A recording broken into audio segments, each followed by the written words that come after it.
आहे की पक्ष आदेश जो असेल तो आम्हाला पाळणं आमचं कर्तव्य समजतो। या पक्षामध्ये बेशिस्तपणा अजिबात चालत नाही।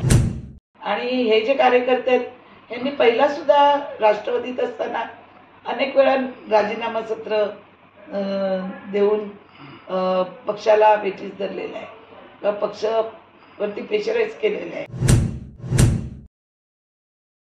आज जे काही कार्यकर्ते आहेत नाईक साहेबांचे त्यांनी राजीनामा देण्याचं सत्र सुरू केलेलं आहे। याच्यामध्ये जुने भारतीय जनता पार्टीचे कार्यकर्ते नाही आहेत, सगळे नवीन आहेत। मीरा भाईंदरला पण ज्यांनी राजीनामा दिला ते पण नाईक समर्थक आहे। पक्षश्रेष्ठींनी जो आदेश दिलेला आहे तो आदेश पाळणं हे भारतीय जनता पार्टीमध्ये एक शिस्तप्रिय असा पक्ष आहे। आणि आमचे उमेदवार एकच आहेत, या देशाचे होणारे पंतप्रधान आदरणीय नरेंद्रभाई मोदीजी हे आमचे उमेदवार आहेत।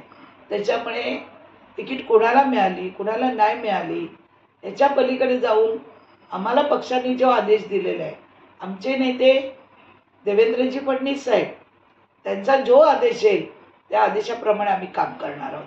पण आम्हाला देशाच्या विकासासाठी, देशाची अखंडता ठेवण्यासाठी देशाचा विचार करायचा आहे।